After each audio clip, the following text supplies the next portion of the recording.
dernier quart d'heure de Smart Bourse, une fois par mois, le jeudi soir, c'est le quart d'heure consacré à l'économie sociale et solidaire, la finance solidaire, investir dans l'ESS. Et Frédéric Vuillot qui est avec nous, avec moi en plateau à mes côtés, le fondateur de Mediatico. Bonsoir et bienvenue Frédéric. Bonsoir Grégoire. Merci d'être avec nous. Voilà, vous êtes ma vigie sur le plan de l'investissement social et solidaire, la finance solidaire. Comment est-ce qu'on peut allier les deux? Période de fête de fin d'année, effectivement, donc on a envie de se laisser porter par notre élan de solidarité. Et en plus, il y a peut-être la thématique d'investissement qui peut être intéressante. C'est ça. Alors, si on parle de solidarité, évidemment, c'est toute l'année. Toute l'année. Hein, ça, une fois par mois, le jeudi. Si on parle d'argent, et d'économie sociale et solidaire à la fin de l'année, mon premier réflexe, c'est de dire, là, il faut défiscaliser. Il faut défiscaliser avant le 31 décembre. Alors, ça veut dire quoi? Ça veut dire que si vous investissez dans l'intérêt général, moi, je vous engage à faire tout simplement un don à une fondation. Ouais. Une fondation, pourquoi? Parce que les fondations, elles font partie de la grande famille de l'économie sociale et solidaire et elles investissent dans les projets d'intérêt général. Et en plus, ces fondations, elles ont été fortement mises à contribution pendant la crise du Covid et aujourd'hui, elles sont quand même pas mal en difficulté. Alors, pour au moins 3 raisons. D'abord, vous savez que les placements financiers aujourd'hui sur les marchés, ils ne rapportent plus, ou quasiment plus. Et les intérêts de ces placements-là permettaient de financer les projets de terrain. Aujourd'hui, ça ne rapporte plus, donc ça devient très difficile pour les fondations d'aller financer les projets de terrain. Elles sont même en train de mordre sur leur capital initial, et donc évidemment, ça pose un problème de modèle économique pour les fondations.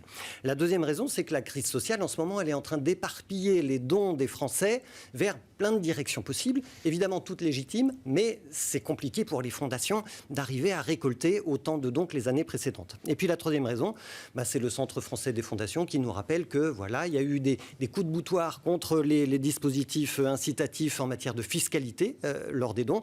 Et aujourd'hui, ça ne va plus aussi bien qu'il y a quelques années. Donc moi, ce que je vous recommande, c'est effectivement d'investir dans une fondation reconnue d'utilité publique, dans un fonds de dotation ou une fondation d'entreprise à condition qu'elle soit à objet d'intérêt général. Et votre don, il va être défiscalisé à 66% de votre impôt sur le revenu.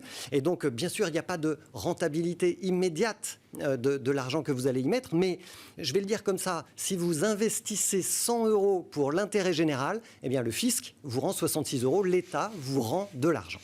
Alors, si on a cette logique de défiscalisation, les fondations, effectivement, c'est votre premier conseil, votre première recommandation, on peut investir aussi directement au capital des entreprises sociales et solidaires, Frédéric. C'est ça. Et cette année, Bercy est particulièrement magnanime en la matière à cause du Covid, encore une fois. Si vous investissez, nous dit Bercy, si vous investissez entre le 10 août et le 31 décembre, vous avez encore quelques jours, au capital d'une PME de moins de 10 ans, alors vous allez pouvoir déduire de votre impôt sur le revenu. D'habitude, c'est 18% de votre investissement. Cette année, c'est 25%. On passe de 18 à 25%, donc ça c'est intéressant. Ça concerne bien sûr tous les secteurs d'activité, toutes les PME de moins de 10 ans, sauf qu'évidemment dans l'économie sociale et solidaire, en ce moment, on a l'association Finansol qui bat le rappel et qui dit si vous voulez que votre argent soit utile, alors pensez finance solidaire, investissez dans une entreprise de l'économie sociale et solidaire. Vous devrez juste conserver vos parts 5 ans et vous ne devrez pas investir plus de 50 000 € par personne.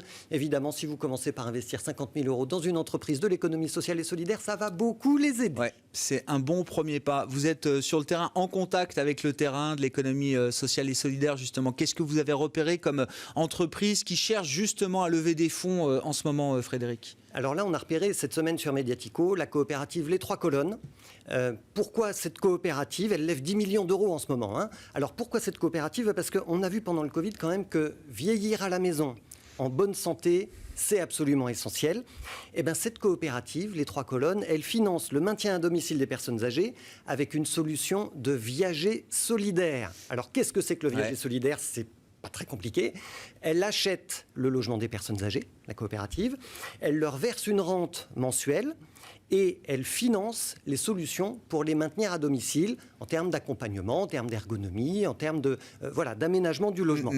Ces investissements-là, ils sont eux aussi, on vient d'en parler, défiscalisés à hauteur de 25% jusqu'au 31 décembre. Donc ça vaut vraiment le coup d'aller regarder de ce côté-là. Et concrètement, alors vous ne pouvez pas investir en direct en tant que particulier dans la coopérative Les Trois Colonnes, mais vous pouvez prendre des parts dans l'un des fonds d'investissement qui sont autour de table de la coopérative.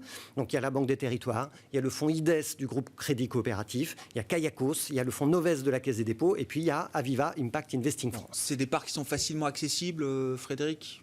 C'est des parts. Alors, j'ai pas regardé le montant. D'accord, voilà, pour avoir le ticket d'entrée. J'ai pas regardé, mais alors effectivement, peut-être que la part est un petit peu élevée parce que pour l'instant, l'investissement est réservé aux fonds d'investissement. Cela dit, par le passé, ils avaient ouvert aussi leur levée de fonds à des particuliers. Mais on peut être un particulier qui a les moyens de mettre un ticket un peu élevé dans l'économie sociale et solidaire. Vous avez un coup de cœur aussi, je crois, Frédéric. Ne vous en privez pas. Oui, alors notre gros coup de cœur chez Mediatico cette semaine, c'est pour Babylone. Alors Babylone, c'est quasiment la première plateforme de financement participatif en France. Oui, c'est ça, loan comme prêt. C'est loan comme prêt, les petits prêts, les bébés prêts. Ouais. Hein. Et elle a été créée en 2008 par un financier pur jus, Arnaud Poissonnier. Alors pourquoi 2008 ? Parce qu'évidemment, lui, il travaillait dans la finance. Et il a vu Lehman Brothers. Et il s'est dit, mais ça ne peut pas continuer comme ça. Donc, il a créé Babylone. Et aujourd'hui, il est devenu l'un des leaders européens du prêt solidaire. Et il vient de lancer Babylone Impact. C'est une plateforme Internet. Et le principe, c'est simple. Vous placez votre épargne sur un des projets que vous choisissez sur la plateforme. Vous prêtez de l'argent à ce projet pendant 12 à 36 mois. Et à la fin, comme c'est un prêt, vous êtes remboursé. Et le mieux, c'est que vous êtes remboursé avec des intérêts. Et des intérêts, bien sûr. Et le mieux du mieux, c'est que vos intérêts, c'est pas n'importe quoi. Les intérêts, ils vont de 2 à 5% brut. 5%, vous vous rendez compte, c'est quand même 10 fois mieux que le livret A, qu'on a à peu près tous à la banque.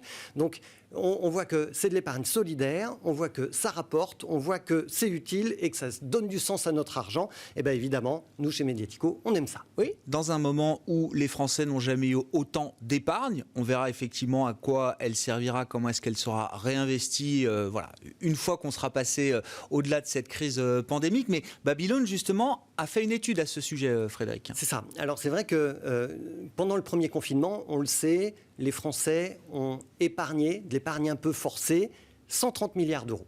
Ouais. Parce qu'ils n'allaient pas en vacances, parce qu'ils ne partaient pas au ski, parce qu'ils n'allaient pas au restaurant, ils ne faisaient pas de loisirs. Bon voilà, donc c'est de l'argent qui est resté sur leur compte en banque. C'est de l'épargne forcée. La Banque de France nous dit qu'en 2021, il va y avoir encore 70 milliards supplémentaires de cette épargne forcée. Alors 130 plus 70, 200 milliards d'euros. Eh bien, il y a une étude Via Voice commandée par Babylone qui nous apprend que 40% des Français sont prêts à changer leurs habitudes d'épargne à cause du Covid. En fait, c'est le Covid qui leur a ouvert les yeux pour rendre leur épargne utile à la société. Donc, si on fait le calcul, 40% de 200 milliards d'euros, c'est 80 milliards d'euros d'épargne utile pour l'économie sociale et solidaire. On voit bien que les Français, ils attendent autre chose de la finance. Merci beaucoup Frédéric. Frédéric Villot avec nous. Merci, une fois par mois le jeudi dans le marché à thème de Smart Bourse, le quart d'heure thématique pour parler économie sociale et solidaire et des manières d'investir. J'y tiens, je veux qu'on puisse s'ouvrir la voie de l'investissement vers l'économie sociale et solidaire avec vous Frédéric, la finance solidaire. Frédéric Villot, le fondateur de Mediatico avec nous ce soir. Smart Bourse, c'est donc tous les jours, vous le savez, votre double dose quotidienne de marché sur Bismart. On se retrouve donc demain à 12h30 en direct. Et puis demain soir, jour particulier, ce sera l'échéance trimestrielle, la fin d'année sur les marchés, on va dire ça comme ça. Et donc rendez-vous particulier demain soir avec nos spécialistes, nos techniciens de marché. On reviendra à des choses un peu plus liées au marché financier, il faut qu'on en parle aussi. Et donc demain sera une grande journée sur les marchés avec l'échéance trimestrielle, des contrats futurs et des produits dérivés sur les marchés boursiers notamment. Très bon début de soirée donc et on se retrouve demain à 12h30 en direct sur Bismart.